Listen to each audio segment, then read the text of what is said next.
ನಮಸ್ಕಾರ ವೀಕ್ಷಕರೇ. ಫುಟ್ಬಾಲ್ ಪ್ರೇಮಿಗಳು ಕಾತುರದಿಂದ ಕಾಯುತ್ತಿರುವ ಫಿಫಾ ವಿಶ್ವಕಪ್ ಇಂದಿನಿಂದ ಅದ್ದೂರಿಯಾಗಿ ಆರಂಭ ಆಗ್ತಾ ಇದೆ. ಒಂದು ಚೆಂಡು 48 ರಾಷ್ಟ್ರಗಳು, 104 ಪಂದ್ಯಗಳು, ಸಾವಿರಾರು ಆಟಗಾರರು ಮತ್ತು ಕೋಟ್ಯಾಂತರ ಅಭಿಮಾನಿಗಳ ಕನಸುಗಳು. ಫುಟ್ಬಾಲ್ಗೆ ಎಂಟ್ರಿ ಕೊಟ್ಟ ಎಐ ಉದ್ಯಮವಾಗಿ ಬೆಳೀತಾ ಇದೆಯಾ ಫುಟ್ಬಾಲ್? ಮಾತಾಡ್ತಾ ಹೋಗೋಣ. ನಾನು ಗುರುರಾಜ್ ದೇಸಾಯಿ. ಜಗತ್ತಿನ ಕ್ರೀಡಾ ಹಬ್ಬ ಅಂತಾನೆ ಪರಿಗಣಿಸಲ್ಪಟ್ಟಿರುವ ವಿಶ್ವಕಪ್ ಫುಟ್ಬಾಲ್ ಆರಂಭ ಆದಾಗ ಕೋಟ್ಯಾಂತರ ಜನರ ದಿನಚರಿಯೇ ಬದಲಾಗ್ಬಿಡುತ್ತೆ. ಕುಟುಂಬಗಳು, ಸ್ನೇಹಿತರು, ಊರುಗಳು, ನಗರಗಳು ಮತ್ತು ರಾಷ್ಟ್ರಗಳು ಒಂದೇ ವಿಷಯದ ಬಗ್ಗೆ ಮಾತನಾಡೋದಕ್ಕೆ ಆರಂಭಿಸ್ತಾರೆ. ಅದೇ ಫುಟ್ಬಾಲ್ ಫುಟ್ಬಾಲ್ ಫುಟ್ಬಾಲ್. 2026ರ ಫಿಫಾ ವಿಶ್ವಕಪ್ ಹಲವು ಕಾರಣಗಳಿಗೆ ಐತಿಹಾಸಿಕ ಆಗಿದೆ. ಮೊದಲ ಬಾರಿಗೆ 3 ರಾಷ್ಟ್ರಗಳು ಆತಿಥ್ಯವನ್ನು ವಹಿಸಿಕೊಂಡಿದ್ದಾವೆ. ಅಮೆರಿಕ, ಕೆನಡಾ ಮತ್ತು ಮೆಕ್ಸಿಕೋ ಜಂಟಿಯಾಗಿ ಆತಿಥ್ಯವನ್ನು ವಹಿಸ್ತಾ ಇದ್ದಾವೆ. ಇದುವರೆಗೂ 32 ತಂಡಗಳನ್ನು ಒಳಗೊಂಡಂತೆ ನಡೀತಾ ಇದ್ದಂತಹ ವಿಶ್ವಕಪ್ ಫುಟ್ಬಾಲ್ ಈಗ 48 ರಾಷ್ಟ್ರಗಳ ಭಾಗವಹಿಕೆಗೆ ವಿಸ್ತರಣೆಯಾಗಿದೆ. ಇದರೊಂದಿಗೆ ಪಂದ್ಯಗಳ ಸಂಖ್ಯೆಯೂ ಕೂಡ ಏರಿಕೆಯಾಗಿದೆ. ಈ ಮುಂಚೆ 64 ಪಂದ್ಯಗಳು ನಡೀತಾ ಇದ್ವು, ಈಗ ಆ ಪಂದ್ಯಗಳ ಸಂಖ್ಯೆ 104ಕ್ಕೆ ಏರಿಕೆಯಾಗಿದೆ. ಹಾಗಾಗಿ ಈ ಬಾರಿಯ ವಿಶ್ವಕಪ್ ಇತಿಹಾಸದಲ್ಲಿಯೇ ದೊಡ್ಡ ಮತ್ತು ಅತ್ಯಂತ ವ್ಯಾಪಕ ಟೂರ್ನಿಯಾಗಿ ಗುರುತಿಸಿಕೊಂಡಿದೆ. ಈ ಬಾರಿಯ ವಿಶ್ವಕಪ್ ಫುಟ್ಬಾಲ್ ಅನ್ನ ಎಷ್ಟು ಜನ ವೀಕ್ಷಣೆ ಮಾಡಬಹುದು ಎನ್ನುವಂತ ಪ್ರಶ್ನೆ ಸಹಜವಾಗಿಯೇ ಬರುತ್ತೆ. ಒಂದು ಆಟ ಅಂದಮೇಲೆ ಆಟಕ್ಕೆ ಜೋಶನ್ನ ಕೊಡಬೇಕಾದ್ರೆ ವೀಕ್ಷಕರ ಸಂಖ್ಯೆ ಅಗತ್ಯ ಇರುತ್ತೆ. ಹಾಗಿದ್ದಾಗ ಮಾತ್ರ ಆಟಗಾರರು ಜೋಶಲ್ಲಿ ಇನ್ನಷ್ಟು ಖುಷಿಯಿಂದ ಆಟಗಳನ್ನ ಆಡ್ತಾರೆ. ಒಂದು ಅಂದಾಜಿನ ಪ್ರಕಾರ ಈ ಬಾರಿಯ ವಿಶ್ವಕಪ್ ಅನ್ನ ವಿಶ್ವದಾದ್ಯಂತ ಸುಮಾರು 600 ಕೋಟಿ ಜನರು ವೀಕ್ಷಣೆಯನ್ನ ಮಾಡುವಂತಹ ಸಾಧ್ಯತೆ ಇದೆ ಎನ್ನುವಂತಹ ಲೆಕ್ಕಾಚಾರಗಳನ್ನ ಹಾಕ್ತಾ ಇದೆ. ಕಳೆದ ಬಾರಿ ಕತಾರ್ನಲ್ಲಿ ನಡೆದಂತಹ ವಿಶ್ವಕಪ್ ಅನ್ನ ಹೆಚ್ಚು ಕಡಿಮೆ 500 ಕೋಟಿಯಷ್ಟು ಜನರು ವೀಕ್ಷಣೆಯನ್ನ ಮಾಡಿದ್ರು. ಈಗ ಡಿಜಿಟಲ್ ಪ್ಲಾಟ್ಫಾರ್ಮ್ ಇದೆ, OTT ಅಪ್ಲಿಕೇಶನ್ಗಳಿದೆ. ಹಾಗಾಗಿ ಈ ಬಾರಿಯ ಟೂರ್ನಿ ಹಳ್ಳಿಗಳಿಂದ ನಗರಗಳಲ್ಲಿರುವಂತಹ ಎಲ್ಲಾ ಜನರು ಕೂಡ ವೀಕ್ಷಣೆಯನ್ನ ಮಾಡ್ಲಿಕ್ಕೆ ಸಾಧ್ಯ ಇದೆ. ಹಾಗಾಗಿಯೇ ಸಹಜವಾಗಿಯೇ ವೀಕ್ಷಕರ ಸಂಖ್ಯೆಯೊಳಗಡೆ ದೊಡ್ಡ ಪ್ರಮಾಣದಲ್ಲಿ ಹೆಚ್ಚಳ ಆಗುವಂತಹ ಸಾಧ್ಯತೆ ಇದೆ ಅಂತ ಒಂದು ಅಂದಾಜಿನ ಪ್ರಕಾರ 600 ಕೋಟಿ ಅಂತ ಹೇಳ್ತಾ ಇದ್ದಾರೆ. ಅದು 700 ಕೋಟಿಗೂ ಕೂಡ ಹೆಚ್ಚಳವಾಗುವಂತಹ ಸಾಧ್ಯತೆಗಳಿದಾವೆ ಅಂತೇಳಿ ಫುಟ್ಬಾಲ್ ತಜ್ಞರು ಹೇಳಿಕೆಗಳನ್ನ ಕೊಡ್ತಾ ಇದ್ದಾರೆ. ಯಾಕೆ ಅಂತ ಹೇಳಿದ್ರೆ ಅದಕ್ಕೂ ಒಂದು ಕಾರಣ ಇದೆ. ಈ ಹಿಂದೆ ಫುಟ್ಬಾಲ್ ಅನ್ನ 90ರ ದಶಕದೊಳಗಡೆ ದೂರದರ್ಶನದಲ್ಲಿ ಮಾತ್ರ ನೋಡ್ತಾ ಇದ್ರು. ನಂತರದೊಳಗಡೆ ಡಿಶ್ ಮತ್ತೆ ಕೇಬಲ್ ಮೂಲಕ ನೋಡ್ಲಿಕ್ಕೆ ಶುರು ಮಾಡಿದ್ರು. ಈಗ ಎಲ್ಲರ ಕೈಯಲ್ಲೂ ಮೊಬೈಲ್ ಇದೆ. ಹಾಗಾಗಿ ಸಹಜವಾಗಿಯೇ ಎಲ್ಲರೂ ಮೊಬೈಲ್ ಅನ್ನು ಆನ್ ಮಾಡ್ಕೊಳ್ತಾರೆ. ಅವ್ರಿಗೆ ಇಷ್ಟವಾಗಿರ್ತಕ್ಕಂಥ ತಂಡದ ಆಟವನ್ನ ಅಥವಾ ಆಟಗಾರರನ್ನು ನೋಡೋದಕ್ಕಾಗಿ ಆದ್ರೂ ಕನಿಷ್ಠ ಒಂದು ಹಂತದ ಒಂದು ಅವಧಿಯ ಆಟವನ್ನಾದ್ರೂ ನೋಡುವಂತಹ ಸಾಧ್ಯತೆಗಳಿರ್ತವೆ. ಹಾಗಾಗಿ ವೀಕ್ಷಕರ ಸಂಖ್ಯೆ ಸಹಜವಾಗಿಯೇ ಹೆಚ್ಚಾಗುತ್ತೆ ಎನ್ನುವಂತಹ ಲೆಕ್ಕಾಚಾರಗಳು ಇದಾವೆ. ಈ ಬಾರಿಯ ವಿಶ್ವಕಪ್ನಲ್ಲಿ 1248 ಆಟಗಾರರು ತಮ್ಮ ರಾಷ್ಟ್ರದ ಧ್ವಜವನ್ನ ಹಿಡಿದು ಮೈದಾನಕ್ಕೆ ಇಳಿತಾ ಇದ್ದಾರೆ. ಪ್ರತಿ ತಂಡದಲ್ಲಿ 26 ಆಟಗಾರರಿದ್ದು ಆ ತಂಡಗಳಲ್ಲಿ ಹಿರಿಯ ಮತ್ತು ಕಿರಿಯ ಎನ್ನುವಂತಹ ವೈವಿಧ್ಯಮಯ ಅನುಭವ ಇರುವಂತದ್ದನ್ನು ಕೂಡ ನಾವು ನೋಡ್ತಾ ಇದ್ದೀವಿ. ಯಾಕೆ ಅಂತ ಹೇಳಿದ್ರೆ ಈಗಾಗಲೇ ವಿಶ್ವಕಪ್ ಅನ್ನ ಆಡಿದಂತಹ 357 ಅನುಭವಿ ಆಟಗಾರರು ಈ ಬಾರಿ ತಮ್ಮ ಜಾಣ್ಮೆಯನ್ನ, ಕಲೆಯನ್ನ, ಅವರಲ್ಲಿರ್ತಕ್ಕಂತಹ ಕೌಶಲ್ಯವನ್ನ ಮತ್ತೆ ಜನರಿಗೆ ಒಂದು ರೀತಿ ರುಚಿಯಾಗಿ ತೋರಿಸುವಂತಹ ಒಂದು ಪ್ರದರ್ಶನವನ್ನ ಅವರು ಕೊಡಲಿದ್ದಾರೆ. 891 ಆಟಗಾರರು ತಮ್ಮ ವೃತ್ತಿ ಜೀವನದಲ್ಲಿ ಮೊದಲ ಬಾರಿಗೆ ವಿಶ್ವಕಪ್ ನಂತಹ ದೊಡ್ಡ ವೇದಿಕೆಯೊಳಗಡೆ ಅವರು ಕಾಲ್ಚೆಂಡಿನ ಜೊತೆ ಹೆಜ್ಜೆಯನ್ನ ಹಾಕ್ತಾ ಇದ್ದಾರೆ. ಈ ಹಿಂದೆ ವಿಶ್ವಕಪ್ ಅನ್ನ ಗೆದ್ದಿರುವಂತಹ 22 ಆಟಗಾರರು ಕೂಡ ಸಕ್ರಿಯವಾಗಿ ಮತ್ತೆ ಈ ಬಾರಿಯ ಫುಟ್ಬಾಲ್ ನಲ್ಲಿ ಅವರ ಆಟವನ್ನ, ಅವರ ಜಾಣ್ಮೆಯನ್ನ ಪ್ರದರ್ಶನವನ್ನ ಮಾಡ್ತಾ ಇದ್ದಾರೆ. ಹಾಗಾಗಿ ಇವೆಲ್ಲವನ್ನು ಕೂಡ ನೋಡೋದಕ್ಕಾಗಿ ಫುಟ್ಬಾಲ್ ಈ ಬಾರಿಯ ಪಂದ್ಯಗಳು ವಿಶೇಷ ಮೆರುಗನ್ನ ನೀಡುತ್ತೆ ಅನ್ನುವಂತಹ ಒಂದು ಲೆಕ್ಕಾಚಾರ ಅಂತೂ ಇದೆ. ವಿಶ್ವಕಪ್ ಬಗ್ಗೆ ಎಷ್ಟು ಉತ್ಸಾಹ ಇದೆಯೋ ಅಷ್ಟೇ ಚರ್ಚೆಗಳು ಟಿಕೆಟ್ ದರಗಳ ಬಗ್ಗೆನೂ ನಡೀತಾ ಇದೆ. ಅಮೆರಿಕಾದಲ್ಲಿ ನಡೀತಾ ಇರತಕ್ಕಂತಹ ಹಲವು ಪಂದ್ಯಗಳ ಟಿಕೆಟ್ಗಳಲ್ಲಿ ಜನರ ಕೈಗೆಟುಕೋ ದರದ ಬದಲಾಗಿ ಅದು 2 ಪಟ್ಟು 3 ಪಟ್ಟರಷ್ಟು ಹೆಚ್ಚಳ ಆಗಿದೆ.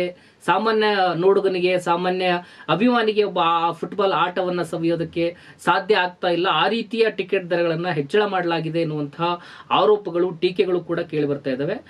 ಕೆಲ ಪಂದ್ಯಗಳ ಟಿಕೆಟ್ ದರಗಳು ಕೂಡ ಸಾವಿರಾರು ಡಾಲರ್ಗಳನ್ನ ತಲುಪಿರುವಂತಹ ಹಿನ್ನೆಲೆಯೊಳಗಡೆ ಇದು ಒಂದು ರೀತಿ ಶ್ರೀಮಂತರ ಕ್ರೀಡಾ ಉತ್ಸವ ಆಗ್ತಾ ಇದೆಯಾ ಎನ್ನುವಂತಹ ಅನುಮಾನವನ್ನು ಕೂಡ ಹಲವು ಕ್ರೀಡಾ ತಜ್ಞರು ಆತಂಕವನ್ನ ವ್ಯಕ್ತಪಡಿಸ್ತಾ ಇದ್ದಾರೆ. ಒಂದು ಕಾಲದಲ್ಲಿ ಕಾರ್ಮಿಕ ವರ್ಗದ ಕ್ರೀಡೆ ಅಂತಾನೆ ಗುರುತಿಸಲ್ಪಟ್ಟಿದ್ದಂತಹ ಫುಟ್ಬಾಲ್ ಇಂದು $ಬಹು-ಬಿಲಿಯನ್ ಜಾಗತಿಕ ಉದ್ಯಮವಾಗಿ ರೂಪಾಂತರಗೊಳ್ತಾ ಇರುವಂತದ್ದು ಒಂದು ರೀತಿ ಆತಂಕ ಅಂತಾನೆ ಹೇಳ್ಬೋದು. ಮೈದಾನದಲ್ಲಿ ಆಟಗಾರರು ಆಟವನ್ನ ಆಡ್ತಿದ್ದಾರೆ ಅಂತ ಕಾಣಿಸಿದ್ರು ಕೂಡ ಅದರ ಹಿಂದೆ ಇರುವಂತಹ ಒಂದು ಪೊಲಿಟಿಕ್ಸ್ ಅನ್ನು ನಾವು ಅರ್ಥ ಮಾಡ್ಕೊಳ್ಬೇಕು. ಆಟಗಾರರು ಆಡ್ತಾ ಇರುವಂತಹ ಆಟವನ್ನ ಪ್ರಸಾರ ಮಾಡೋದಕ್ಕಾಗಿಯೇ, ಪ್ರಸಾರದ ಹಕ್ಕುಗಳನ್ನ ಪಡೆದುಕೊಳ್ಳೋದಕ್ಕಾಗಿಯೇ ದೊಡ್ಡ ರೀತಿಯ ಪೈಪೋಟಿಗಳು, ಅದಕ್ಕಾಗಿ ಹಣವನ್ನ ಕೊಡುವಂಥದ್ದು, ಹಣವನ್ನ ವ್ಯಯ ಮಾಡುವಂಥದ್ದು, ಹಣವನ್ನ ಕೊಟ್ಟ ನಂತರದೊಳಗಡೆ ಪ್ರಸಾರದ ಹಕ್ಕನ್ನ ತೆಗೆದುಕೊಂಡಿದ್ದೀವಿ ಅನ್ನೋ ಕಾರಣಕ್ಕಾಗಿ ಜಾಹೀರಾತುಗಳ ಕಡೆಯಿಂದ ಇನ್ನಷ್ಟು ದುಪ್ಪಟ್ಟು ಹಣವನ್ನ ಪಡ್ಕೊಂಡು ಒಂದು ರೀತಿ ಅಬ್ಬರಿಸುವ, ಆರ್ಭಟ ಮಾಡುವಂತಹ ಸಾಧ್ಯತೆಗಳು ಕೂಡ ಹಲವಾರು ಕ್ರೀಡೆಗಳಲ್ಲಿ ನಾವು ನೋಡ್ತಾ ಇದ್ದೀವಿ. ಫುಟ್ಬಾಲ್ ಅಲ್ಲೂ ಕೂಡ ಅದೇ ರೀತಿ ಆಗುವಂತಹ ಒಂದು ಆತಂಕವನ್ನ ಬಹಳಷ್ಟು ಜನ ವ್ಯಕ್ತಪಡಿಸ್ತಾ ಇದ್ದಾರೆ.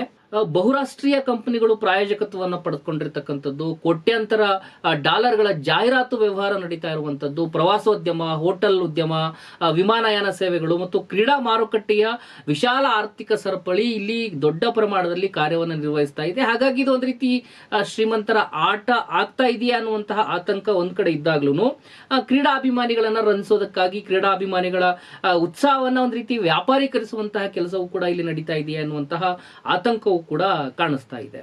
ಈ ಬಾರಿಯ ಫುಟ್ಬಾಲ್ ವಿಶ್ವಕಪ್ನಲ್ಲಿ ಹೊಸ ಕ್ರಾಂತಿ ಆಗ್ತಾ ಇದೆ. ಏನಪ್ಪ ಹೊಸ ಕ್ರಾಂತಿ ಅದು? ಫುಟ್ಬಾಲ್ ಅಂದಮೇಲೆ ಆಟಗಾರರು ಇರ್ತಾರೆ, ಒಂದು ಚೆಂಡು ಇರುತ್ತೆ, ವೀಕ್ಷಕರು ಇರ್ತಾರೆ, ಏನದು ಹೊಸ ಕ್ರಾಂತಿ ಅಂತ ಹೇಳಿ ಸಹಜವಾಗಿ ಒಂದು ಯೋಚನೆ ಬರುತ್ತೆ. ಈ ಬಾರಿಯ ಫುಟ್ಬಾಲ್ ಅಲ್ಲಿ ಬರೀ ಆಟಗಾರರು, ವೀಕ್ಷಕರು ಅಷ್ಟೇ ಇರೋದಿಲ್ಲ. ಈ ಬಾರಿ ಹೊಸ ಕ್ರಾಂತಿ ಅಥವಾ ಆಕರ್ಷಣೆ ಏನು ಅಂತ ಹೇಳಿದ್ರೆ AI, ಕೃತಕ ಬುದ್ಧಿಮತ್ತೆ. ನಾವೆಲ್ಲರೂ ಕೂಡ AI ಸಾಕಷ್ಟು ಪ್ರಮಾಣದಲ್ಲಿ ಎಷ್ಟು ನಮಗೆ ಬಳಕೆಗೆ ಸಾಧ್ಯ ಇದೆ ಅಷ್ಟೆಲ್ಲರೂ ಕೂಡ ಬಳಕೆ ಮಾಡ್ಕೊಳ್ತಾ ಇದ್ದೀವಿ. ಆದರೆ ಮೊದಲ ಬಾರಿಗೆ ಫುಟ್ಬಾಲ್ ವಿಶ್ವಕಪ್ನೊಳಗಡೆ ಕೃತಕ ಬುದ್ಧಿಮತ್ತೆ ಅಂದ್ರೆ ನಾವು AI ಅಂತ ಏನು ಕರಿತೀವಿ, ಅದು ಕೂಡ ಒಂದು ಪ್ರಮುಖ ಪಾತ್ರವನ್ನು ವಹಿಸ್ತಾ ಇದೆ. ಫುಟ್ಬಾಲ್ನಲ್ಲಿ ಅತಿ ಹೆಚ್ಚು ವಿವಾದಗಳಿಗೆ ಕಾರಣವಾಗುವಂತಹ ಆಫ್ ಸೈಡ್ ತೀರ್ಪನ್ನ ವೇಗವಾಗಿ ಮತ್ತು ನಿಖರವಾಗಿ ನೀಡೋದಕ್ಕಾಗಿ ಫಿಫಾ ಈ ಹೊಸ ತಂತ್ರಜ್ಞಾನವನ್ನ ಬಳಸ್ತಾ ಇದೆ ಅಂತೇಳಿ ಅದನ್ನ ಸಮರ್ಥನೆಯನ್ನ ಮಾಡಿಕೊಂಡಿದೆ. ಈ ಹಿಂದೆ ಆಫ್ ಸೈಡ್ ತೀರ್ಪನ್ನ ಹೇಗೆ ಕೊಡ್ತಾ ಇದ್ರು ಅನ್ನುವಂಥದ್ದನ್ನ ನಾವು ಒಂದು ರೀತಿ ಗಮನಿಸಿದ್ರೆ, ಒಬ್ಬ ಆಟಗಾರ ಆಫ್ ಸೈಡ್ ನಲ್ಲಿ ಇದ್ದಾನೆಯೇ ಎಂಬುದನ್ನ ಮೈದಾನದಲ್ಲಿರುವಂತಹ ಸಹಾಯಕ ರೆಫ್ರಿ ತನ್ನ ಕಣ್ಣಿನಿಂದಾನೇ ನಿರ್ಧಾರ ಮಾಡಬೇಕಾಗಿತ್ತು. ಪಂದ್ಯ ವೇಗವಾಗಿ ನಡೆಯುವಂತ ಕಾರಣದಿಂದಾಗಿ ಅನೇಕ ಬಾರಿ ತಪ್ಪು ನಿರ್ಧಾರಗಳಾಗ್ತಾ ಇದ್ವು. ಯಾಕಂತ ಹೇಳಿದ್ರೆ ಒಂದು ಸಣ್ಣ ಸೆಕೆಂಡ್, ಅದು ಕೂಡ ಇಂಪಾರ್ಟೆಂಟ್ ಫುಟ್ಬಾಲ್ ಒಳಗಡೆ. ಆ ಒಂದು ಸೆಕೆಂಡ್ ಮಿಸ್ ಆಯ್ತು ರೆಫ್ರಿಗೆ ಅಂತ ಹೇಳಿದ್ರೆ ಅಲ್ಲಿ ನಿರ್ಧಾರ ತಪ್ಪಾಗಿ ಬರ್ಬೋದು, ಅಥವಾ ಇನ್ನೊಂದು ರೀತಿಯ ನಿರ್ಧಾರಗಳು, ವಿವಾದಗಳು ಈ ರೀತಿ ಕಂಡಿರ್ತಕ್ಕಂಥದ್ದು ಸಾಕಷ್ಟು ನಾವು ನೋಡ್ತಾ ಇದ್ವಿ. ನಂತರ ಅದನ್ನ ವಿಡಿಯೋ ಸಹಾಯಕ ರೆಫರಿಯನ್ನ ಬಳಸ್ಕೊಳ್ಳುವಂತ ಒಂದು ವ್ಯವಸ್ಥೆಯನ್ನ ಬಂತು. ಅದರಲ್ಲೂ ಕೂಡ ಅಧಿಕಾರಿಗಳು ವಿಡಿಯೋವನ್ನ ಹಲವಾರು ಬಾರಿ ನೋಡಿ, ರೇಖೆಗಳನ್ನ ಅಳೆದು ತೂಗಿ ಪರಿಶೀಲನೆಯನ್ನ ಮಾಡಿ ನಿರ್ಧಾರವನ್ನ ಕೊಡೋದಕ್ಕೆ ಬಹಳಷ್ಟು ಸಮಯ ಹಿಡಿತಾ ಇತ್ತು. ಇದು ಹೆಚ್ಚು ಕಡಿಮೆ ಒಂದು 2 ನಿಮಿಷ 3 ನಿಮಿಷ ಬೇಕಾಗ್ತಾ ಇತ್ತು. ಇದು ಪಂದ್ಯದ ಸಮಯದ ಮೇಲೆ ಒಂದು ರೀತಿ ವ್ಯತಿರಿಕ್ತ ಪರಿಣಾಮವನ್ನ ಬೀರ್ತಾ ಇತ್ತು ಅನ್ನುವಂಥದ್ದು ಬಹಳಷ್ಟು ಚರ್ಚೆಗಳಾಗ್ತಾ ಇದ್ವು. ಇದಕ್ಕೆ ಏನಾದ್ರೂ ದಾರಿಯನ್ನ ಕಂಡುಕೊಳ್ಬೇಕು ಅಂತ ಫುಟ್ಬಾಲ್ ತಜ್ಞರು ಕೂಡ ಅನೇಕ ಸಲಹೆಗಳನ್ನ ಕೊಡ್ತಾ ಇದ್ರು. ಈಗ ಫಿಫಾ ಒಂದು ಆ ರೀತಿಯ ಕ್ರಾಂತಿಕಾರಿ ಹೆಜ್ಜೆಯನ್ನ ಇಟ್ಟಿದೆ. AI ಅನ್ನ ಬಳಸ್ಕೊಳ್ಳೋದ್ರ ಮುಖಾಂತರ ಫುಟ್ಬಾಲ್ ಒಳಗಡೆ ಒಂದು ರೀತಿ ಕ್ರಾಂತಿಯನ್ನ ಇಲ್ಲಿ ಮೆರೆದಿದೆ ಅಂತಾನೆ ನಾವು ಹೇಳ್ಬಹುದು. ಹಾಗಿದ್ರೆ AI ಯಾವ ರೀತಿ ಕೆಲಸವನ್ನ ಮಾಡುತ್ತೆ ಅನ್ನುವಂಥದ್ದನ್ನ ನೋಡೋದಾದ್ರೆ, 2026 ವಿಶ್ವಕಪ್ ಕ್ರೀಡಾಂಗಣದ ಮೇಲ್ಭಾಗದಲ್ಲಿ ಈ ವಿಶೇಷ ಕ್ಯಾಮೆರಾಗಳನ್ನ ಅಳವಡಿಸಲಾಗಿರುತ್ತೆ. ಆಟಗಾರರ ಪ್ರತಿಯೊಂದು ಚಲನವಲನವನ್ನ AI ನಿರಂತರವಾಗಿ ಗಮನಿಸುತ್ತೆ. ಚೆಂಡಿನೊಳಗಡೆ ವಿಶೇಷ ಸಂವೇದಕ ಅಂದ್ರೆ ಒಂದು ಸೆನ್ಸರ್ ಅಂತ ನಾವೇನು ಕರಿತೀವಿ, ಆ ಸೆನ್ಸರ್ ಇರುತ್ತೆ. ಆಟಗಾರ ಚೆಂಡನ್ನ ಸ್ಪರ್ಶಿಸಿದ ನಿಖರ ಕ್ಷಣವನ್ನ ಈ ಸೆನ್ಸರ್ ಏನಿದೆ ಇದು ರೆಕಾರ್ಡ್ ಅನ್ನ ಮಾಡುತ್ತೆ. ಅದು AI ಟಕ್ ಅಂತ ಒಂದು ಇನ್ಫಾರ್ಮೇಶನ್ ಅನ್ನ ಕೊಡುತ್ತೆ. ಈ ಮಾಹಿತಿಯನ್ನ AI ಕಣ್ಣು ಮುಚ್ಚಿ ಕಣ್ಣು ತೆಗೆಯೋದ್ರೊಳಗಡೆ, ಅಥವಾ ನಾವು ಕಣ್ಣು ಪಿಳುಕ್ಸೋದು ಅಂತ ಹೇಳ್ತೀವಲ್ಲ, ಅಷ್ಟರೊಳಗಡೆ ವಿಶ್ಲೇಷಣೆಯನ್ನ ಮಾಡಿ ಚೆಂಡು ಪಾಸ್ ಮಾಡಿದ ಸಮಯದಲ್ಲಿ ಆಟಗಾರ ಆಫ್ ಸೈಡ್ ನಲ್ಲಿ ಇದ್ದಾನೆಯೇ ಎನ್ನುವಂಥದ್ದನ್ನ ಪತ್ತೆ ಹಚ್ಚಿಬಿಡುತ್ತೆ. ಸ್ಪಷ್ಟವಾದ ಆಫ್ ಸೈಡ್ ಕಂಡು ಬಂದ್ರೆ ತಕ್ಷಣವೇ ರೆಫ್ರಿಗಳಿಗೆ ಅದು ಸೂಚನೆಯನ್ನು ನೀಡುತ್ತೆ. ಇದರಿಂದಾಗಿ ರೆಫ್ರಿಗಳು ಮಾಡ್ತಾ ಇದ್ದಂತಹ ತಪ್ಪುಗಳು ಕಡಿಮೆಯಾಗುವಂತಹ ಸಾಧ್ಯತೆಗಳು ಮತ್ತೆ ನಿರ್ಧಾರವೂ ಕೂಡ ಬೇಗ ಬರುತ್ತೆ. ಹಾಗಾಗಿ AI ಅನ್ನ ಬಳಸ್ಕೊಳ್ತಾ ಇರುವಂತದ್ದು ಒಳ್ಳೆಯದು ಅಂತ ಹೇಳಿ ಬಹಳಷ್ಟು ಜನ ಫುಟ್ಬಾಲ್ ಕ್ರೀಡಾ ತಜ್ಞರು ಹೇಳಿಕೆಗಳನ್ನ ಕೊಡ್ತಾ ಇದ್ದಾರೆ. AI ರೆಫ್ರಿ ಬಂದ್ಮೇಲೆ ಅಲ್ಲಿರುವಂತಹ ರೆಫ್ರಿ ಕತೆ ಮುಗಿದೋಗ್ಬಿಡ್ತಾ ಆಗಿದ್ರೆ ಅವ್ರ ಕೆಲಸನೇ ಮುಗಿದೋಗ್ಬಿಡುತ್ತಾ ಅನ್ನುವಂತ ಪ್ರಶ್ನೆನೂ ಬರುತ್ತೆ. ಇಲ್ಲ, ಅದು ಆಗ್ಲಿಕ್ಕೆ ಸಾಧ್ಯ ಇಲ್ಲ. ಯಾಕಂತ ಹೇಳಿದ್ರೆ ಅಂತಿಮ ನಿರ್ಧಾರವನ್ನ ಕೊಡಬೇಕಾಗಿದ್ದು ರೆಫ್ರಿಯೇ. ರೆಫ್ರಿಗೆ ಸಹಾಯವನ್ನ ಮಾಡ್ಲಿಕ್ಕಾಗಿ ಎ ಅನ್ನ ಬೆಳೆಸ್ಕೊಳ್ತಾ ಇದ್ದಾರೆ ಹೊರತಾಗಿ ಎಐನೇ ಇಲ್ಲಿ ರೆಫ್ರಿಯಾಗಿ ಕೆಲಸ ಮಾಡ್ತಾ ಇಲ್ಲ. ರೆಫ್ರಿಗೆ ತಕ್ಷಣದಲ್ಲಿ ಮಾಹಿತಿಯನ್ನ ಅವ್ರು ಆಫ್ ಸೈಡ್ ನಲ್ಲಿ ಇದ್ದಾರಾ ಇಲ್ವಾ ಅನ್ನುವಂತ ಮಾಹಿತಿಯನ್ನ ಕೊಡೋದಕ್ಕಾಗಿಯೇ ಒಂದು ತಕ್ಷಣದಲ್ಲಿ ಕ್ಷಣಾರ್ಧದಲ್ಲಿ ಮಾಹಿತಿಯನ್ನ ಕೊಡ್ಲಿಕ್ಕಾಗಿ ಎ ಅನ್ನ ಬೆಳೆಸ್ಕೊಳ್ತಾ ಇದೆ. ಒಂದು ರೀತಿಯ ಸಹಾಯಕನಂತೆ ಕೆಲಸವನ್ನ ಮಾಡ್ತಾ ಇದೆ. ಏನಾದ್ರೂ ಅನುಮಾನಾಸ್ಪದ ಅಥವಾ ಕ್ಲಿಷ್ಟಕರವಾಗಿರ್ತಕ್ಕಂಥ ಸಂದರ್ಭದೊಳಗಡೆ ಯಾರು ರೆಫ್ರಿ ಇರ್ತಾರೆ, ಮನುಷ್ಯರಾಗಿರುವಂತಹ ರೆಫ್ರಿ ಯಾರಿದ್ದಾರೆ ಅವರೇ ತೀರ್ಪನ್ನ ಕೊಡಬೇಕಾಗುತ್ತೆ ಹೊರತಾಗಿ ಎಐ ತೀರ್ಪನ್ನ ಕೊಡೋದಿಲ್ಲ. ಹಾಗಾಗಿ ಎ ಅನ್ನ ಬಳಸ್ಕೊಳ್ತಾ ಇರೋದ್ರಿಂದ ರೆಫ್ರಿಗಳಿಗೆ ಕೆಲಸಕ್ಕೆ ಧಕ್ಕೆ ಆಗ್ಲಿ ಅಥವಾ ಅವ್ರ ಕೆಲಸನೇ ಮುಗಿದೋಗ್ಬಿಡುತ್ತೆ ಅಂತೇಳಿ ನಾವೇನು ಆತಂಕವನ್ನ ಪಡಬೇಕಾಗಿಲ್ಲ. ಇನ್ನು ಅತಿ ಹೆಚ್ಚು ಬಾರಿ ಫುಟ್ಬಾಲ್ ವಿಶ್ವಕಪ್ ಅನ್ನ ಗೆದ್ದಂತಹ ರಾಷ್ಟ್ರಗಳು ಯಾವಿದಾವೆ ಅನ್ನುವಂಥದ್ದನ್ನ ನಾವು ನೋಡ್ತಾ ಹೋಗೋಣ. ನಿಮ್ಗಲ್ಲೊಂದು ಪಟ್ಟಿ ಕಾಣಿಸ್ತಾ ಇದೆ. 96 ವರ್ಷಗಳ ವಿಶ್ವಕಪ್ ಇತಿಹಾಸದಲ್ಲಿ 100 ತಂಡಗಳು ಫುಟ್ಬಾಲ್ ಅನ್ನ ಆಡಿದವೆ. ಆದ್ರೆ ಚಿನ್ನದ ಕಪ್ಪನ್ನ ಗೆದ್ದೋದಕ್ಕೆ ಸಾಧ್ಯ ಆಗಿರುವಂಥದ್ದು ಕೇವಲ 8 ರಾಷ್ಟ್ರಗಳಿಗೆ ಮಾತ್ರ. ಅದರಲ್ಲಿ ಬ್ರೆಜಿಲ್ 5 ಬಾರಿ ಗೆಲುವನ್ನ ಸಾಧಿಸಿದೆ. 1958, 62, 1970, 1994, 2002ರಲ್ಲಿ ಬ್ರೆಜಿಲ್ ಫುಟ್ಬಾಲ್ ವಿಶ್ವಕಪ್ ಅನ್ನ ತಂದಾಗಿಸಿಕೊಂಡಿದ್ರೆ ಜರ್ಮನ್ 4 ಬಾರಿ ಗೆಲುವನ್ನ ಸಾಧಿಸಿದೆ. ಇಟಲಿ 4 ಬಾರಿ ಗೆಲುವನ್ನ ಸಾಧಿಸಿದೆ. ಅರ್ಜೆಂಟೀನಾ 3 ಬಾರಿ ಗೆಲುವನ್ನ ಸಾಧಿಸಿದೆ.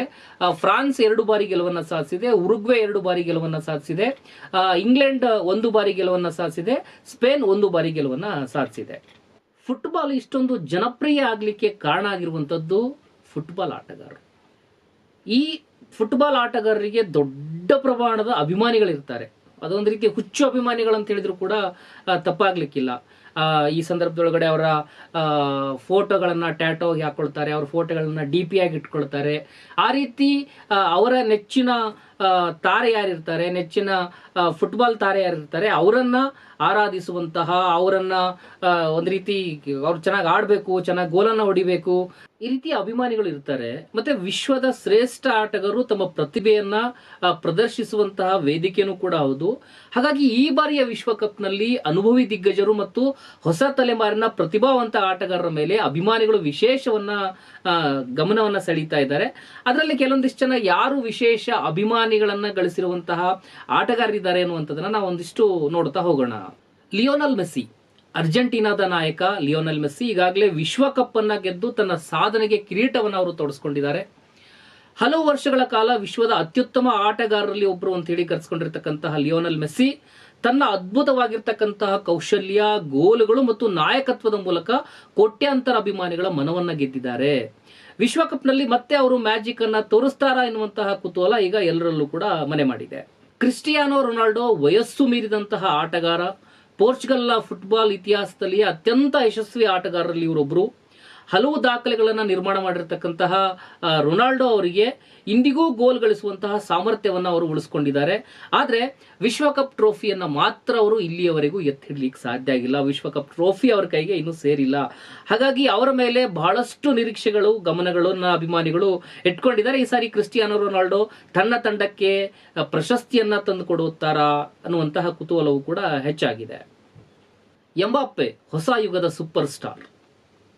ಫ್ರಾನ್ಸ್ನ ಕೈಲಿಯನ್ ಎಂಬಾಪ್ಪೆ ಇಂದಿನ ಫುಟ್ಬಾಲ್ ಜಗತ್ತಿನ ಅತ್ಯಂತ ತಾಂತ್ರಿಕ ಚುರುಕಾದ ಆಟಗಾರರಲ್ಲಿ ಒಬ್ರು. ಅಚ್ಚರಿಯ ವೇಗ, ನಿಖರ ಗೋಲುಗಳು ಮತ್ತು ದೊಡ್ಡ ಪಂದ್ಯಗಳಲ್ಲಿ ಮಿಂಚುವಂತಹ ಸಾಮರ್ಥ್ಯವನ್ನ ಎಂಬಾಪ್ಪೆ ಅವರು ಹೊಂದಿದ್ದಾರೆ. ಈಗಾಗಲೇ ವಿಶ್ವದ ಗಮನವನ್ನ ಅವರು ಸೆಳೆದಿದ್ದಾರೆ. ಮುಂದಿನ ದಶಕದ ಫುಟ್ಬಾಲ್ ಅನ್ನ ಆಳುವಂತಹ ಆಟಗಾರ ಅಂತೇಳಿ ಅವರನ್ನ ಪರಿಗಣಿಸಲಾಗ್ತಾ ಇದೆ. ಈ ವಿಶ್ವಕಪ್ನಲ್ಲಿ ಹೊಸ ಭರವಸೆ ಮೂಡಿಸ್ತಾ ಇರುವಂತದ್ದು ಬ್ರೆಜಿಲ್ ತಂಡ. ವಿಶ್ವ ಫುಟ್ಬಾಲ್ನ ಅತ್ಯಂತ ಯಶಸ್ವಿ ರಾಷ್ಟ್ರ ಬ್ರೆಜಿಲ್. ಈ ಬಾರಿ ಮತ್ತೆ ಬ್ರೆಜಿಲ್ ಅಭಿಮಾನಿಗಳಿಗೆ ಅನೇಕ ನಿರೀಕ್ಷೆಯನ್ನ ಮೂಡಿಸ್ತಾ ಇದೆ. ಯಾಕೆ ಅಂತ ಹೇಳಿದ್ರೆ ಯುವ ತಾರೆಯರು ಆ ಬ್ರೆಜಿಲ್ ತಂಡದೊಳಗಡೆ ಹೆಚ್ಚಾಗಿದ್ದಾರೆ. ಚುರುಕು ಆಟ, ಆಕ್ರಮಣಕಾರಿ ಶೈಲಿ ಮತ್ತು ಗೋಲ್ಗಳನ್ನ ಗಳಿಸುವಂತಹ ಸಾಮರ್ಥ್ಯವನ್ನ ಬ್ರೆಜಿಲ್ ತೋರಿಸ್ತಾ ಇರೋದ್ರಿಂದ ಅವರು ಮತ್ತೊಮ್ಮೆ ವಿಶ್ವಕಪ್ ಅನ್ನ ಪಡೆದುಕೊಳ್ಬಹುದು ಎನ್ನುವಂತಹ ನಂಬಿಕೆಯೂ ಕೂಡ ಇದೆ. ಅರ್ಜೆಂಟೀನಾ ಕೂಡ ತಂದೆ ಕಳೆದ ಬಾರಿ ಕಪ್ಪನ್ನ ಗೆದ್ದಿತ್ತು, ಮತ್ತೆ ಅದು ಕಪ್ಪನ್ನ ತನ್ನಲ್ಲಿಯೇ ಉಳಿಸ್ಕೊಳ್ಳುತ್ತಾ ಎನ್ನುವಂತ ನಿರೀಕ್ಷೆಗಳು ಕೂಡ ಇದಾವೆ. ಪೋರ್ಚುಗಲ್ ಕೂಡ ಅದೇ ರೀತಿಯ ಸಾಮರ್ಥ್ಯವನ್ನ ಕೊಡಬಹುದು. ಫ್ರಾನ್ಸ್, ಉರುಗ್ವೆ ಎಲ್ಲಾ ತಂಡಗಳು ಕೂಡ ಪೈಪೋಟಿಗಳನ್ನ ಕೊಡುವಂತಹ ಸಾಧ್ಯತೆಗಳು ಇರೋದ್ರಿಂದ ಆ ತಂಡದ ಆಟಗಾರರ ಅಭಿಮಾನಿಗಳಲ್ಲಿ ದೊಡ್ಡ ಖುಷಿ, ನೆಗತ, ಬೇರೆ ಬೇರೆ ಕಾರಣಗಳನ್ನ ಈ ವಿಶ್ವಕಪ್ ಫುಟ್ಬಾಲ್ ಪಂದ್ಯಾವಳಿಯಲ್ಲಿ ನಾವು ಗಮನಿಸಬಹುದು.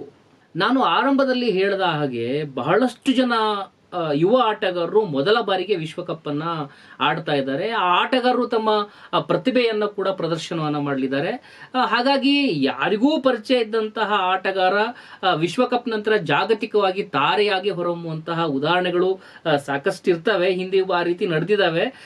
ಈ ಫುಟ್ಬಾಲ್ ಟೂರ್ನಿಯು ಕೂಡ ಅಂಥದ್ದೇ ಒಬ್ಬ ಹೊಸ ತಾರೆಯನ್ನ ಹುಟ್ಟು ಹಾಕುವ, ಫೇಮಸ್ ಆಗುವಂತಹ ಸಾಧ್ಯತೆಗಳು ಇರುವಂತದ್ದನ್ನು ನಾವು ಗಮನಿಸ್ತಾ ಇದ್ದೀವಿ. ಒಂದು ಉತ್ತಮ ಪಾಸ್, ಒಂದು ಅದ್ಭುತ ಗೋಲ್, ಒಂದು ಸಾಹಸಮಯ ಸೇವ್, ಕೊನೆಯ ಕ್ಷಣದ ಗೆಲುವು, ಇಂತಹ ಕ್ಷಣಗಳೇ ಫುಟ್ಬಾಲ್ ವಿಶ್ವಕಪ್ ಅನ್ನುವಂತಹದ್ದನ್ನ ಸಾಮಾನ್ಯ ಕ್ರೀಡಾಕೂಟದಿಂದ ಜಗತ್ತಿನ ಅತಿ ದೊಡ್ಡ ಭಾವನಾತ್ಮಕ ಹಬ್ಬವನ್ನಾಗಿ ಮಾಡ್ತಾ ಇದೆ.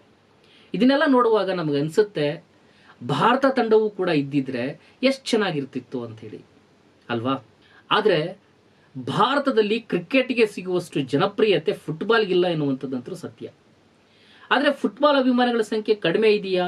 ಇಲ್ಲ. ವರ್ಷದಿಂದ ವರ್ಷಕ್ಕೆ ಭಾರತದಲ್ಲಿ ಫುಟ್ಬಾಲ್ ಅನ್ನು ನೋಡುವಂತವರ ಸಂಖ್ಯೆ ಹೆಚ್ಚಳ ಆಗ್ತಾ ಇದೆ. ವಿಶೇಷವಾಗಿ ಕೇರಳ, ಗೋವಾ, ಪಶ್ಚಿಮ ಬಂಗಾಳ ಮತ್ತು ಈಶಾನ್ಯ ರಾಜ್ಯಗಳಲ್ಲಿ ವಿಶ್ವಕಪ್ನನ್ನ ಒಂದು ರೀತಿ ಜನಪರ ಹಬ್ಬವಾಗಿ ರೂಪವನ್ನು ಪಡೆದುಕೊಳ್ತಾ ಇರುವಂಥದ್ದು, ಜನಪರ ಹಬ್ಬದ ರೀತಿಯಲ್ಲಿ ಆ ರಾಜ್ಯಗಳು ಫುಟ್ಬಾಲ್ ಅನ್ನ ಆಚರಣೆ ಮಾಡ್ತಾ ಇರುವಂಥದ್ದು, ಸೆಲೆಬ್ರೇಷನ್ ಮಾಡ್ತಾ ಇರುವಂಥದ್ದನ್ನ ನೋಡ್ತಾ ಇದ್ದೀವಿ. ಭಾರತ ಫುಟ್ಬಾಲ್ ವಿಶ್ವಕಪ್ನಲ್ಲಿ ಯಾಕೆ ಆಡ್ತಾ ಇಲ್ಲ ಅನ್ನುವಂತಹ ನಿರಾಶೆಗಿಂತಲೂ ಭಾರತಕ್ಕೆ ಯಾಕೆ ಇನ್ನೂ ಫುಟ್ಬಾಲ್ ವಿಶ್ವಕಪ್ ಅನ್ನ ತಲುಪೋದಕ್ಕೆ ಸಾಧ್ಯ ಆಗಿಲ್ಲ ಎನ್ನುವಂಥ ಪ್ರಶ್ನೆ ಗಂಭೀರವಾಗಿ ಚರ್ಚಿಸುವಂತಹ ಸಮಯ ಇದು. ಯಾಕೆ ಅಂತ ಹೇಳಿದ್ರೆ 140 ಕೋಟಿ ಜನಸಂಖ್ಯೆಯನ್ನು ಹೊಂದಿರುವಂತಹ ದೇಶಕ್ಕೆ, ವಿಶ್ವಕ್ಕೆ ಗುರು ಆಗ್ತೀವಿ ಅಂತ ಹೇಳುವಂತಹ ಭಾರತಕ್ಕೆ ವಿಶ್ವದ ಒಂದು ಫುಟ್ಬಾಲ್ ತಂಡವನ್ನು ನಿರ್ಮಾಣ ಮಾಡೋದಕ್ಕೆ ಸಾಧ್ಯ ಆಗೋದಿಲ್ವ? ಅದು ಅಸಾಧ್ಯನಾ? ಅಸಾಧ್ಯ ಅಲ್ಲ, ಖಂಡಿತ ಸಾಧ್ಯ ಇದೆ. ಆದರೆ ಅದಕ್ಕೆ ದೀರ್ಘಾವಧಿಯಾಗಿರ್ತಕ್ಕಂತಹ ಯೋಜನೆಗಳು ಬೇಕಾಗಿದ್ದಾವೆ. ಗ್ರಾಮೀಣ ಮಟ್ಟದ ಪ್ರತಿಭೆಗಳನ್ನು ಗುರುತಿಸುವಂತಹ ವ್ಯವಸ್ಥೆ ಆಗಬೇಕು. ಯಾರಿಗೆ ಫುಟ್ಬಾಲ್ ಆಡುವಂತ ಆಸಕ್ತಿ ಇದೆ ಅಥವಾ ಯಾರೀಗ ಫುಟ್ಬಾಲ್ ಒಳಗಡೆ ಒಂದು ಸಣ್ಣ ಪರಿಣಿತಿಯನ್ನು ಹೊಂದಿರತಕ್ಕಂತಹ ಶಾಲಾ ಮಕ್ಕಳು ಯಾರಿರ್ತಾರೆ, ಯುವಕರು ಯಾರಿರ್ತಾರೆ, ಅವರನ್ನ ಗುರುತಿಸಿ ಅವರಿಗೆ ಉತ್ತಮವಾಗಿರ್ತಕ್ಕಂತಹ ತರಬೇತಿ ಕೇಂದ್ರಗಳನ್ನ ಕೊಟ್ಟಾಗ ಮಾತ್ರ ಅದು ಸಾಧ್ಯ ಆಗುತ್ತೆ. ಇದಾಗಬೇಕು ಅಂತ ಹೇಳಿದ್ರೆ ಒಂದು ಪಾರದರ್ಶಕತೆ ಆಡಳಿತ ಆಗಬೇಕು, ಮತ್ತೆ ಒಂದು ಜನಪರವಾಗಿರ್ತಕ್ಕಂತಹ ಕ್ರೀಡೆಯನ್ನ ಒಂದು ಸ್ನೇಹ ಮನೋಭಾವಿಯಾಗಿ ನೋಡುವಂತಹ ವ್ಯಾಪಾರದ ಮನೋಭಾವವನ್ನು ಬದಿಗಿಟ್ಟು, ಯಾಕಂದ್ರೆ ನಮ್ಮ ದೇಶದಲ್ಲಿ ಆಡಳಿತವನ್ನು ನಡೆಸ್ತಾ ಇರತಕ್ಕಂಥ ಸರ್ಕಾರಗಳು ಬರೀ ಕ್ರಿಕೆಟ್ ಅನ್ನುವಂಥದ್ದನ್ನ, ಯಾಕಂದ್ರೆ ಅದರಿಂದ ದೊಡ್ಡ ಬಿಸ್ನೆಸ್ ಇದೆ. ಕ್ರಿಕೆಟ್ನಿಂದಾಗಿಯೇ BCCI ಅಂತ ಉಟ್ಕೊಂಡಿದೆ, ಅದು ದೊಡ್ಡ ಹಣದ ಲೆಕ್ಕಾಚಾರ, ಅದೇನೇನೋ ಇದೆ. ಅದ್ರ ಬಗ್ಗೆ ನಾನು ಈಗ ಮಾತಾಡಿದ್ರೆ ಅದು ಮತ್ತೆ ವಿಷಯ ಡೈವರ್ಟ್ ಆಗುತ್ತೆ. ಅಂದ್ರೆ ಕ್ರಿಕೆಟ್ ಅನ್ನುವಂಥದ್ದು ಒಂದು ದೇಶದ ಅಭಿಮಾನವನ್ನ ಮೆರೆಯುವಂತ ರೀತಿ ಒಳಗಡೆ ಆಗಬೇಕು, ಆ ದೇಶದ ಘನತೆಯನ್ನ ಹೆಚ್ಚಿಸುವಂತ ರೀತಿ ಒಳಗಡೆ ಆಗಬೇಕು. ಆ ಕ್ರೀಡೆ ಒಂದು ಗ್ರಾಮೀಣ ಕ್ರೀಡೆಯಾಗಿದ್ದುಕೊಂಡಂತ ಸಂದರ್ಭದೊಳಗಡೆ ಅದು ಇನ್ನೂ ಹೆಚ್ಚಿನ ಮೆರುಗನ್ನ ತಗೊಳ್ಳೋದಕ್ಕೆ ಸಾಧ್ಯ ಆಗುತ್ತೆ. ಹಾಗಾಗಿ ಫುಟ್ಬಾಲ್ ಅನ್ನ, ಒಂದು ಫುಟ್ಬಾಲ್ ತಂಡವನ್ನ ಕಟ್ಟಲಿಕ್ಕೆ ಖಂಡಿತ ಭಾರತ ದೇಶದೊಳಗಡೆ ಕೂಡ ಸಾಕಷ್ಟು ಅವಕಾಶಗಳಿದ್ದಾವೆ. ಆದ್ರೆ ಒಂದು ತಂಡವನ್ನ ಕಟ್ಟುವಂತಹ ಆಸಕ್ತಿಯನ್ನ, ಎದೆಗಾರಿಕೆಯನ್ನ ತೋರಿಸುವುದಕ್ಕೆ ಸರ್ಕಾರಗಳು ಮುಂದಾಗಬೇಕಾಗಿದೆ. ಫುಟ್ಬಾಲ್ ವಿಶ್ವಕಪ್ ಕ್ರೀಡಾಕೂಟವಾಗಿದ್ದರೂ ಅದು ಜಗತ್ತಿನ ರಾಜಕೀಯ ಬೆಳವಣಿಗೆಗಳಿಂದ ಸಂಪೂರ್ಣವಾಗಿ ಪ್ರತ್ಯೇಕ ಆಗಿಲ್ಲ. ಕಳೆದ ಕೆಲವು ವರ್ಷಗಳಲ್ಲಿ ಉಕ್ರೇನ್ ರಷ್ಯಾ ಯುದ್ಧ, ಪಶ್ಚಿಮ ಏಷ್ಯಾದಲ್ಲಿ ನಡೆದಿರತಕ್ಕಂತಹ ಯುದ್ಧಗಳು, ವಲಸೆ ಸಮಸ್ಯೆಗಳು ಹಾಗೂ ಭದ್ರತಾ ಸವಾಲುಗಳು ಜಾಗತಿಕ ಮಟ್ಟದಲ್ಲಿ ಆತಂಕವನ್ನು ಹೇಗೆ ಸೃಷ್ಟಿಸಿದಾವೋ ಅದೇ ರೀತಿಯಲ್ಲಿ ಈಗ ನಡೀತಾ ಇರತಕ್ಕಂತಹ ಫುಟ್ಬಾಲ್ ಮೇಲೂ ಕೂಡ ಅದೇ ರೀತಿಯ ಆತಂಕವನ್ನು ಸೃಷ್ಟಿಸಿದ್ದಾವೆ ಎನ್ನುವಂಥದ್ದು ಸತ್ಯ ಇದೆ. ಯಾಕೆ ಅಂತ ಹೇಳಿದ್ರೆ ಇಂತಹ ಪರಿಸ್ಥಿತಿ ಒಳಗಡೆ ವಿಶ್ವಕಪ್ ನಡೆಸ್ತಾ ಇದೆ. ಹಾಗಾಗಿ ಭದ್ರತಾ ವ್ಯವಸ್ಥೆ, ವೀಸಾ ಪ್ರಕ್ರಿಯೆ, ಅಭಿಮಾನಿಗಳ ಸಂಚಾರ ಮತ್ತು ಅಂತಾರಾಷ್ಟ್ರೀಯ ಸಹಕಾರ ಯಾವ ರೀತಿಯಾಗಿರುತ್ತೆ ಎನ್ನುವಂಥದ್ದು ಪ್ರಮುಖ ಸವಾಲುಗಳನ್ನ ಈ ಸಂದರ್ಭದೊಳಗಡೆ ನಾವು ನೋಡ್ಬೋದು. ಕೆಲವು ರಾಷ್ಟ್ರಗಳ ನಡುವಿನ ರಾಜಕೀಯ ಉದ್ವಿಗ್ನತೆಯೂ ಕೂಡ ಕ್ರೀಡಾ ವೇದಿಕೆಯಲ್ಲಿ ಅದು ಚರ್ಚೆಗೆ ಬರುವಂತಹ ಸಾಧ್ಯತೆಗಳು ಕೂಡ ಇದಾವೆ. ಹಾಗಾಗಿ ಇವನ್ನೆಲ್ಲವನ್ನು ಕೂಡ ಬದಿಗಿಟ್ರೆ ಒಂದು ಫುಟ್ಬಾಲ್ ಒಳ್ಳೆಯ ಆಟವಾಗಿ ನೋಡೋದಕ್ಕೆ ಸಾಧ್ಯ ಆಗುತ್ತೆ. ಗೊತ್ತಿಲ್ಲ ಏನೇನಾಗುತ್ತೆ, ಏನ್ ಕತೆ, ಏನು ಎತ್ತು ಅನ್ನುವಂಥದ್ದನ್ನ ನೋಡ್ಬೇಕಿದೆ. ಆದ್ರೆ ಇಲ್ಲಿಯವರೆಗೆ ನೋಡಿರುವಂತಹ ವಿಶ್ವಕಪ್ಗಳನ್ನ ಗಮನಿಸಿದ್ರೆ ಒಂದು ಸತ್ಯ ಅರಿವಾಗುವಂಥದ್ದು ಏನು ಅಂತ ಹೇಳಿದ್ರೆ, ಅನೇಕ ರಾಜಕೀಯ ಭಿನ್ನಾಭಿಪ್ರಾಯಗಳನ್ನ, ಯುದ್ಧದ ಸಂಘರ್ಷಗಳನ್ನ ಬದಿಗಿಟ್ಟು ಆಟ ಯಶಸ್ವಿಯಾಗಿರುವಂಥದ್ದನ್ನ ನಾವು ನೋಡಿದೀವಿ. ಅಂದ್ರೆ ಫುಟ್ಬಾಲ್ ಅಂದ್ರೆ ಒಂದೇ ಭಾವನೆಯಲ್ಲಿ ಬೆಸೆಯುವ ಶಕ್ತಿ ಅನ್ನೋದು ಹೊಂದಿದೆ. ಅದಕ್ಕಾಗಿಯೇ ವಿಶ್ವಕಪ್ ಅನ್ನ ಅನೇಕರು ನೋಡ್ತಾರೆ, ಪ್ರೀತಿ ಮಾಡ್ತಾರೆ, ಜಗತ್ತನ್ನ ಒಗ್ಗೂಡಿಸುವಂತಹ ಉತ್ಸವ ಅಂತೇಳಿ ವಿಶ್ಲೇಷಣೆಯನ್ನ ಮಾಡ್ತಾರೆ. ಹಾಗಾಗಿ ಯುದ್ಧ ನಿಲ್ಲಲಿ, ಫುಟ್ಬಾಲ್ ಗೆಲ್ಲಲಿ ಅಂತ ಹೇಳ್ತಾ ಈ ಸ್ಟೋರಿಯನ್ನು ಮುಗಿಸ್ತಾ ಇದ್ದೀನಿ. ವಸ್ತುನಿಷ್ಠ ವಿಶ್ಲೇಷಣೆಗಾಗಿ ಜನಶಕ್ತಿ ಮೀಡಿಯಾ ನೋಡ್ತಾ ಇರಿ.